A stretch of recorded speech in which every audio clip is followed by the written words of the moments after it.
Welcome to the study prep guys, chill zone everyone. Today we'll be looking at summary writing. This will be on how to perfect your summary writing for Csec and whatever other areas of life that you want to write a summary for. So let's actually look into that now. So the objectives of this class is to give an appropriate definition for a summary, know the key characteristics of a good summary, learn the techniques in summary writing, learn the steps in summary writing, and practice. At the end of this class, you will be given a sample so you could practice, so you could actually apply what you have learned in this class. So without further ado, let's actually start. So first of all, what is a summary?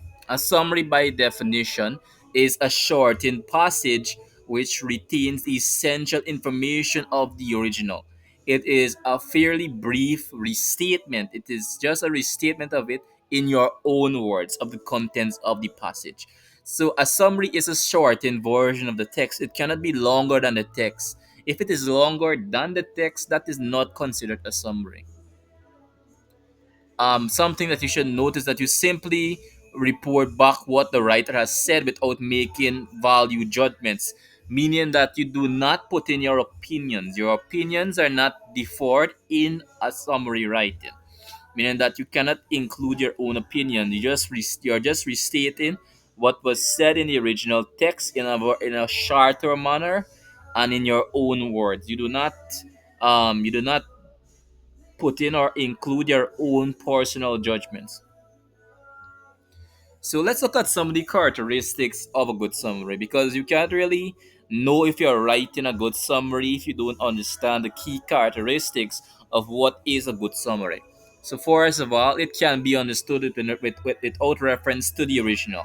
It is a faithful reproduction of or contains only the ideas or information of the original text, meaning does not have any unnecessary details. It is brief without unnecessary details.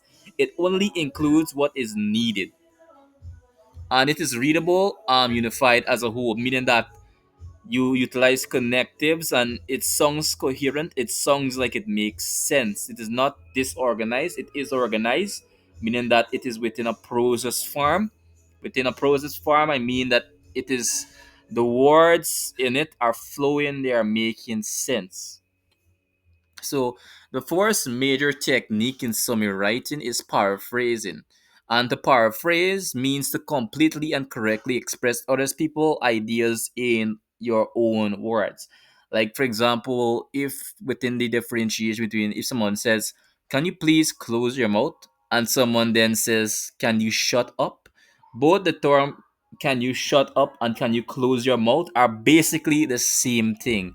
It means to be quiet. That's what paraphrasing is, utilizing example now. Moving on, let's look at examples. First of all, we've cooked us all a hot potato, a troublesome person or issue. Prevention is better than cure. It is better to prevent something unpleasant from happening rather than try to put it right afterwards. So, you've cooked us all a hot potato, meaning that you have created a troublesome issue, and prevention is better than cure. It is better to prevent something than unpleasant from happening than to put it right afterwards. So, this is just an example of it. So both of these terms are very linking. Both of these terms are very linking in that sense. They're the same thing, but they're just said in different manners. Moving on, let's look at the importance of paraphrasing now when it comes back to writing summary. It helps us better understand the original piece because you're saying it in your own words, and probably you're making it more simpler by saying it in your own words. It helps us to grasp the central idea and the main points of what the original piece is. It makes it submissive in a sense, and it makes it because it's shorter than the original piece, you don't take long to understand the whole context of what you're talking about. It helps us write summaries that are brief and to the point and in our own words. So let's look at some of the steps in paraphrasing. So first of all, you need to read the original carefully and comprehend its meaning wholly and correctly. So first of all, read the text, understand it, and say to yourself, what can I say that has the same meaning as this? As I said with the example, can you shut up or can you close your mouth are the same thing, but they're just saying it in two differentiating manners. Both of these terms means to be quiet. And you can look at every single piece of writing within summary in the same chronological manner. And secondly, consider the original article as a whole, not in isolated sentences. Look at the whole, read the whole passage, understand the entire writer's intention, and from the entire writer's intention, then you could actually change up the word and still retain the same meaning because you understand the whole meaning of the original text. So the major tips in understanding or the major technique in writing summary is understand the central idea or understand the complete idea. What are they talking about exactly? What is the central underlying theme in this passage? If you were to, for example, if you're reading a text, how can you describe that text in one sentence? That's the central idea. That's the central theme. So techniques in writing summary continued. Use synonyms or synonymous phrases. He had a good command of English.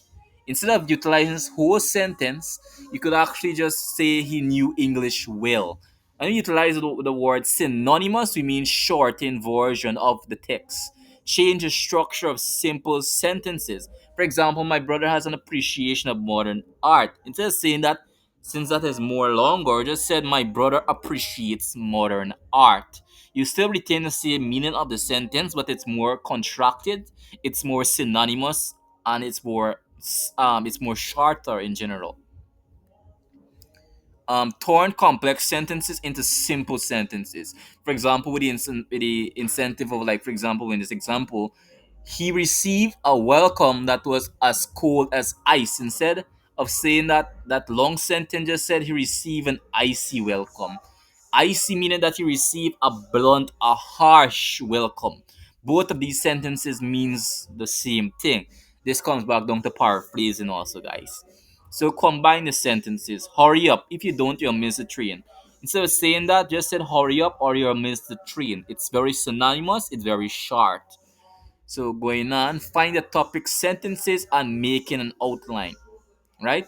So find the topic sentence. The topic sentence are the main ideas at every paragraph. Within every paragraph of our original text, you will find a topic sentence or a main central idea.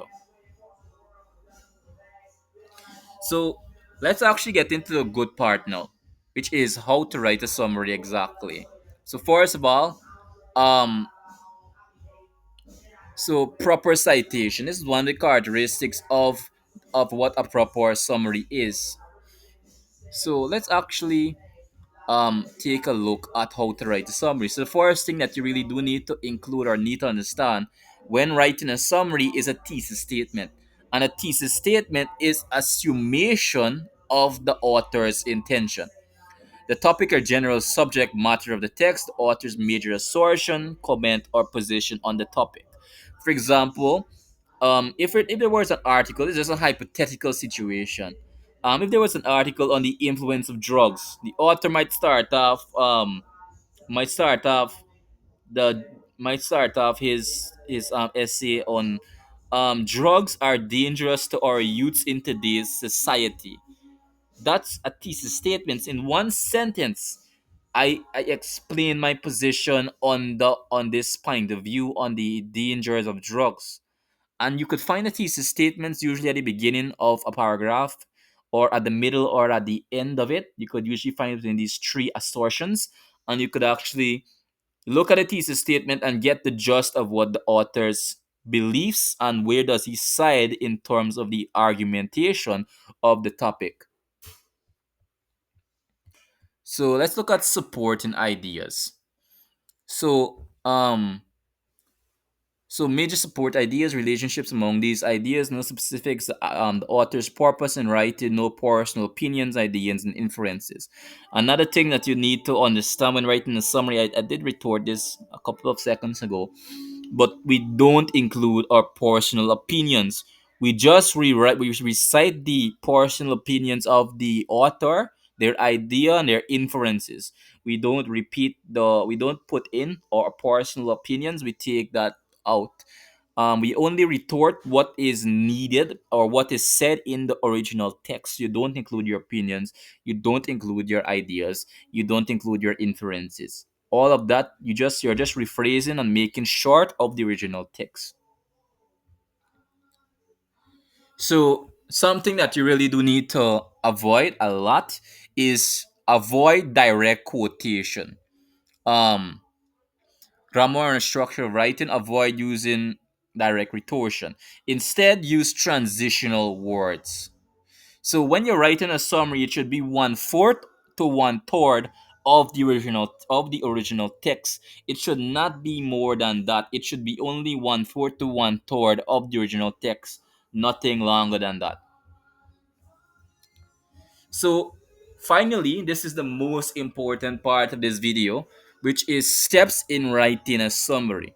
So, first, the first thing that you need to do is read the article, understand the article, and find the general thesis or theme of the passage.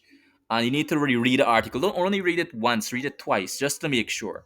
Divide into sections and label each sections. For example, section one is on this. Section 2 is on this matter. Section 3 is on this matter. And then you could just, from those main ideas, you could just get a general idea of what the author is trying to convey through his writing. So then you have to write one. This is very important though. Write one sentence summaries of each paragraph or each section of thought, and then you need to formulate the thesis statement. So weave the one sentence summaries together, and you could use transitional words such as furthermore, thus, and what's not, in order to make your summary sound more coherent and more sensible. So when you're writing, so after you have got all of those ideas down, you write your first draft. So first of all, in the first sentence or two, um article or chapter's name, the author's thesis statement, then you actually find the author's name. And this is not really necessary. Point number one is not necessary. So let's move on to B. Then the summary sentences for each paragraph or sentence. So some alright, so since we're going down to the end of it, for the or C, or the third advice that I would give you when you're writing a summary is express in your own words to avoid plagiarism. And I want you to think of this in your own ideas, in your own. I believe that everyone has a personal way of going around things. But if you want to make your summary perfect, try to think of it, because plagiarism is stealing someone's idea. When you're writing a summary, ask yourself the question: do I really want to thief this guy's idea? Do I want to steal his idea? And when you think like that, you will not use his own words. You will paraphrase it, you will change it up a bit, and it will sound more unique. And they occasionally support ideas, use supporting ideas if necessary. So some the final note that I would like actually to give you, the two final notes, is eliminate unnecessary words and repetitions. Anything that is redundant, don't include it. Secondly, eliminate personal ideas and inferences. Three, use transitional for a smooth and logical flow of ideas. And fourth, and then finally, conclude with a summing up sentence or a thesis at the end of it. Or what is a general statement? What is the underlying idea? What did you grasp from reading this text? Which is a summing up sentence. And it could be different for anybody else, but we're just looking at tips for now. All right, guys? So, finally, this is the final part of everything, which is editing the final draft. Is all the and these are the questions that you should ask yourself: is all the important information in the summary? Am I listing things out? Am I saying the same thing over and over again? Am I being redundant? Have I left out my personal views and ideas? Does my summary hang together? Is my grammar pronunciation and spelling correct? And then find after that, if you have If you see that you have not answered these questions in a correct manner, then you could actually move on to writing your final draft. And from all of that, I hope you enjoyed this video, guys. Subscribe, hit the notification bell, and subscribe to the Study Prep Guys Chill Zone. Thank you, everyone, for your time. Be prepared to write a perfect essay.